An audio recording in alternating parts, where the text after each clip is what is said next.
òwò rẹ kábọ̀ polongo rẹ̀ káyọ̀ gbọ́ kájẹ́ ó sì wọgbà rẹ̀ látòrí ìpolongo lóhùn lásán ìpolówó aláwòrán rédíò àfíjú gan ni gbogbo ohun tó nílò wà ìpolówó ọjà tó yà lára ọ̀tọ̀ pẹ̀lú ìgbélárugẹ okòwò rẹ àti ohun gbogbo tó fẹ́ káyọ̀ mọ̀ kàn sí rédíò àfíjú fún ìgbéjáde orin music production àwọn àkàálẹ̀ documentaries ìpolówó àti ìkéde eléyìíkéyìí tó fẹ́ ṣe àwọn akọ́ṣẹ́mọṣẹ́ wa ti wà níkàlẹ̀ láti fi ohùn wọn gbé ọ sáyé gbogbo ohun tó nílò pátá ló wà ní rédíò àfíjú báwo lo ṣe fẹ́ sí gan lónírúurú èdè òyìnbó haúsá ìgbò yorùbá àti àdàpè òyìnbó gbogbo rẹ̀ pátá ló wà lọ́dọ̀ wa ní rédíò àfíjú fún ìwọ tó fẹ́ ṣe àkàálẹ̀ aláwòrán àwòrán ara rẹ tàbí tayẹyẹ dígbí la wà fún ọ ó yá ìwọ tó ti ṣetán láti fi òwò rẹ sí ọkàn gbogbo àwọn oníbàárà rẹ mọ́ dààmú jìnnà mọ́ kàn sí rédíò àfíjú lónìí wọ́n wà ní dàdà estate òṣogbo ọ̀ṣun state ẹ sì lè kàn sí wa bákan náà lórí ẹ̀rọ ayélujára wa facebook rédíò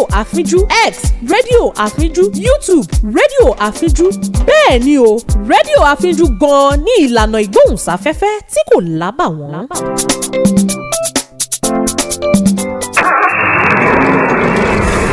Life no get duplicate. Na so ẹ̀mí ò láàárọ̀ o. Bẹ́ẹ̀ ni. Tẹ́ jẹ́jẹ́ o. Bẹ́ẹ̀ ni o. Make you take am easy. Na so o. Radio Afinju says if you drink, don't drive. If you drive, don't drink. Tẹ́ jẹ́jẹ́ o. Make you take am easy. Na so o. This awareness is brought to you by Radio Afinju. Wherever you're listening or watching Radio Afinju, the time is 3 p.m.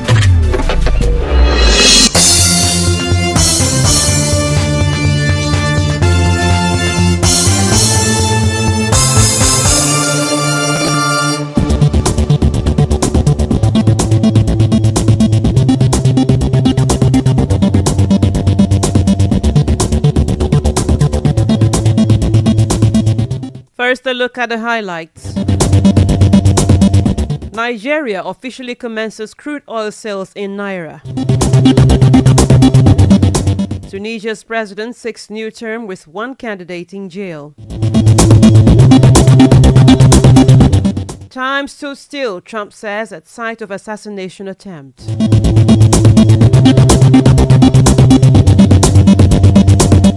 A very good afternoon. Here is the world news on Radio Afinju. My name is Stella. Aderanti, the news in detail.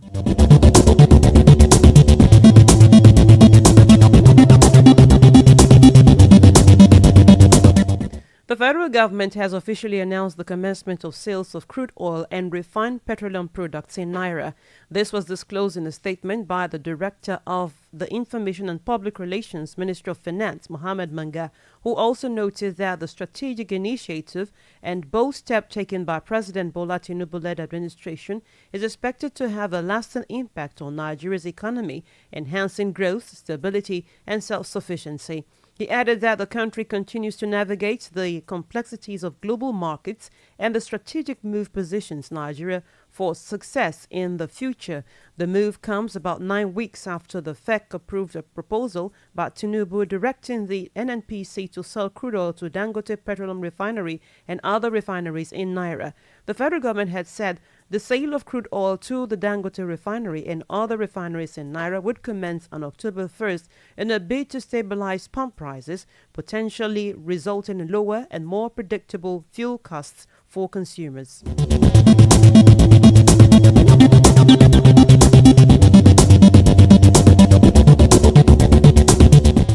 Chairman of the Benue State Independent Electoral Commission, Richard Tambuwa, has declared the All Progressives Congress chairmanship and councillorship candidates as winners of the Saturday local government election, announcing the results of the election at the headquarters of the commission located along Naka Road.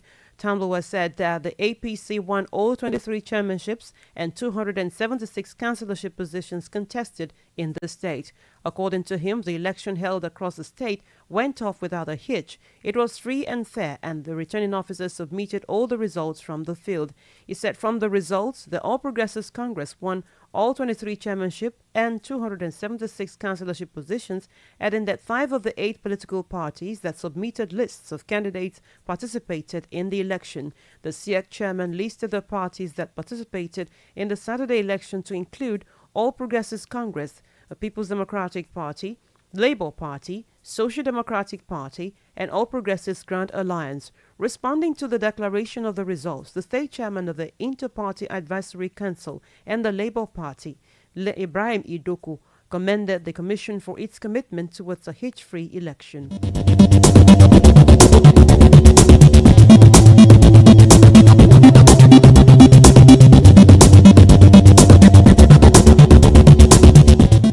President Bola Tinubu has been asked to withhold allocations to states that have failed to conduct credible local government elections.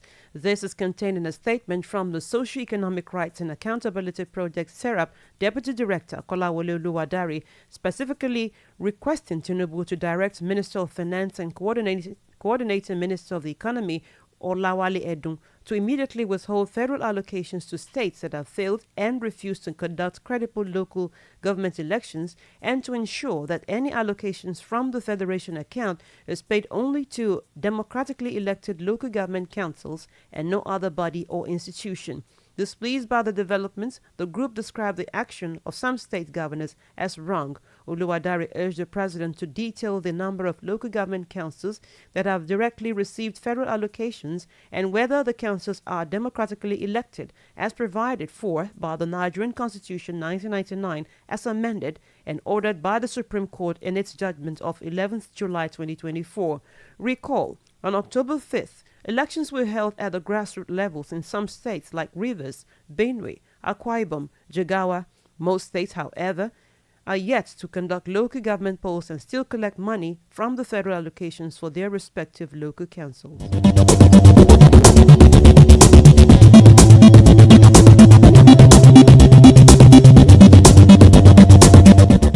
Operators of the National Drug Law Enforcement Agency, NDLEA, have arrested a 41-year-old Canadian lady, Adrian Munju, at the Murtala Mohammed International Airport, Ikeja, Lagos. Report says she was nabbed for importing large consignment of Canadian loud, a strong strain of synthetic cannabis.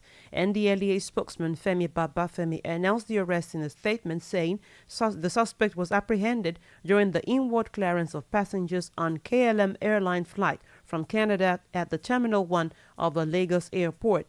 Meanwhile, in different operations, NDLEA operatives at the Port Harcourt ports, One, River State, intercepted 13,398,000 pills of opioids, including tramadol, Tramokin Quick Action Tramadol, Tamil X, Royal Tapetadol, and Carisoprodol, as well as 338,253 bottles of codeine-based cough syrup, all worth over 9 billion naira in street value.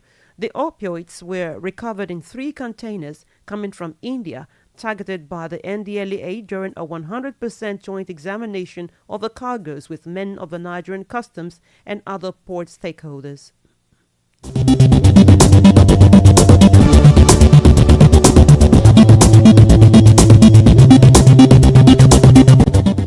Elsewhere, Tunisia's President Kais Saied, seen as a savior by supporters and an autocrat by critics, is running for re-election in a vote that he is all but certain to win. More than a dozen politicians had hoped to challenge him, but the Electoral Commission approved only 2 additional names for the ballot paper. And one of those, Ayachi Zamil, was sentenced to 12 years in prison for falsifying documents just 5 days before the poll. Tunisia was where the Arab Spring, a series of uprisings against autocratic rules in North Africa and the Middle East, began in late 2010. The country was seen as a beacon of democracy for the Arab world, but since President Said was elected on a wave of optimism in 2019, the 66-year-old has suspended parliament, rewritten the constitution, and concentrated power into his hands. This is Tunisia's 3rd presidential election since Zainal Abidine Ben Ali was overthrown in 2011. He had been in power for over 2 decades before he was forced to flee to Saudi Arabia following months of massive protests.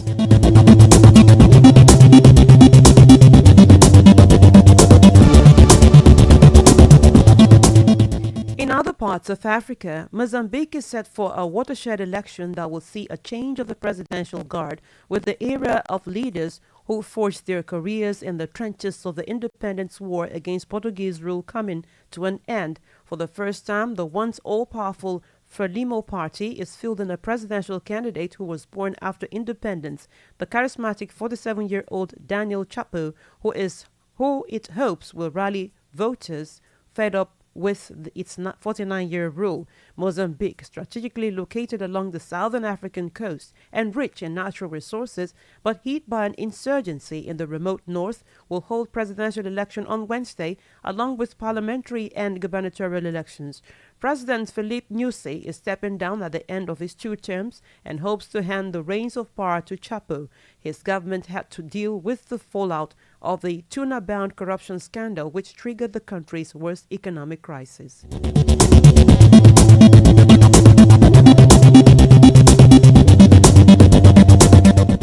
In Asia, Maldivian President Mohamed Muizi has told reporters that he is confident that India will come to an aid of the island nation as it faces an economic crisis. Muizi, who begins a 5-day visit to India, is expected to seek a bailout worth hundreds of millions of dollars. The Maldives is staring at a debt default as its foreign exchange reserves have dropped to $440 million, just enough for 1.5 months of imports. Experts point out that Muizu's reconciliatory tone towards Delhi is a far cry from the rhetoric he adopted during his election campaign a year ago. That campaign had centered on an India out policy, demanding that Delhi must withdraw its troops from the island nation. Speaking to newsmen, Muizu did not directly address his anti-India campaign, but said they are confident that any differences can be addressed through open dialogue and mutual understanding.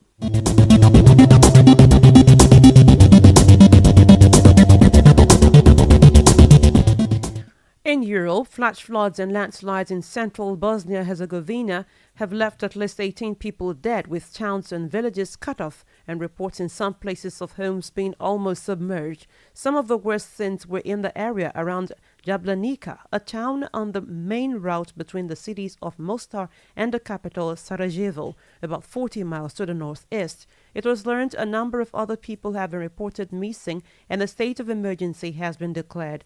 Today, 2 more bodies were found in the village of Donja Jablanica. Heavy rain apparently triggered a landslide from a quarry above a village that buried houses, with water levels rising to the roofline of some buildings. Rescue teams from Serbia, Croatia, and North Macedonia had arrived to support, and EU countries were also sending help.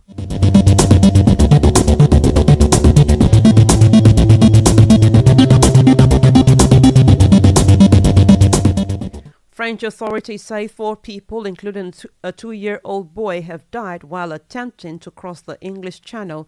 The authorities said they were found unconscious and were likely trampled to death in 2 separate boats that had engine failures. French Interior Minister Bruno Retailleau called the deaths a terrible tragedy, adding that people smugglers have the blood of the people on their hands. In one of the incidents, a French rescue service picked up 15 people, including the boy, and 1 person was airlifted to a French hospital with burns to their legs.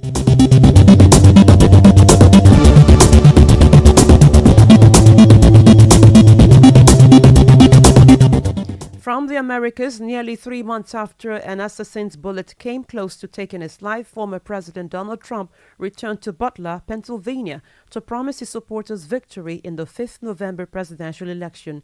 It will be recalled that 1 person, a volunteer fire chief, was killed in the 13th July shooting, which also left 2 bystanders seriously wounded and Trump shot in the ear. For the recent rally, though, security was tight, a result of increased scrutiny of the Secret Service in the wake of 2 attempts on Trump's life, the second last month at his golf course in West Palm Beach, Florida.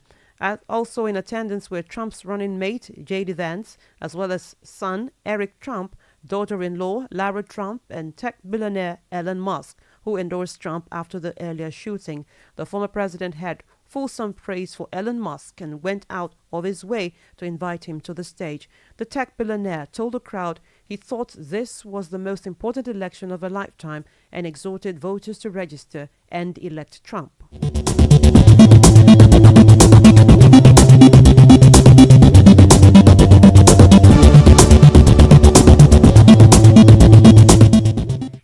Middle East, French President Emmanuel Macron has called for a halt on arms deliveries to Israel for use in Gaza, prompting swift criticism from Israeli Prime Minister Benjamin Netanyahu.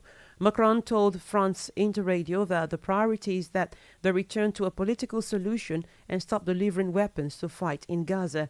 At a summit in Paris, the French president reiterated his concern over the conflict in Gaza, continuing despite ceasefire calls, and he also criticized Israel's decision to send ground troops into Lebanon. In a video released by his office, Netanyahu said Israel will win with or without their support, adding that calling for an arms embargo was a disgrace. Macron, in an interview with the reporters, which was recorded and aired, said France is not delivering any weapons to Israel.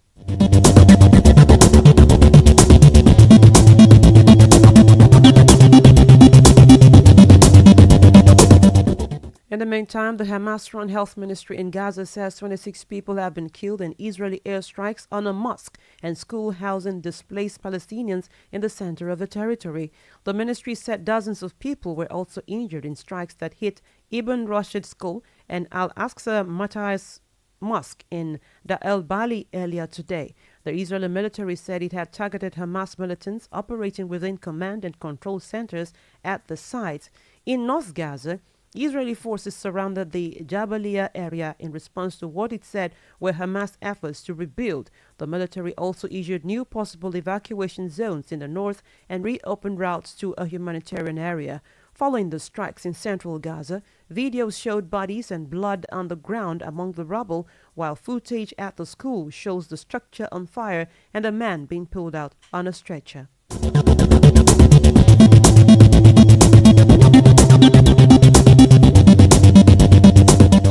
Now talking sports, world number 5, Daniil Medvedev booked his place in the last 16 of the Shanghai Masters Sunday, overcoming tenacious Italian Matteo Alnardi 5-7, 6-4, 6-4. Medvedev broke early in the first set, but 36th ranked Alnardi kept his cool to break back in the 6th game on an unforced error from the Russian. Alnardi broke again in the 12th game after Medvedev hit long. The Russian's mood darkened under pressure from Alnardi in the second set, and he was slapped with 2 code violations and a point penalty after arguing with the umpire. The 28-year-old former world number 1 recovered to take the match to a deciding set and came through after 2 hours 44 minutes. Play was only possible under the roof of the main court as rain forced matches on the outside courts to be postponed for the second day in a row.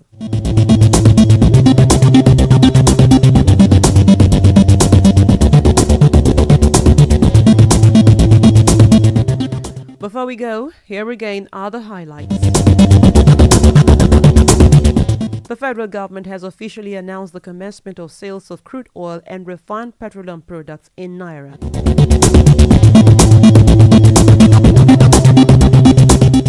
Elsewhere, Tunisia's President Kais Saied, seen as a savior by supporters and an autocrat by critics, is running for re-election in a vote that he is all but certain to win.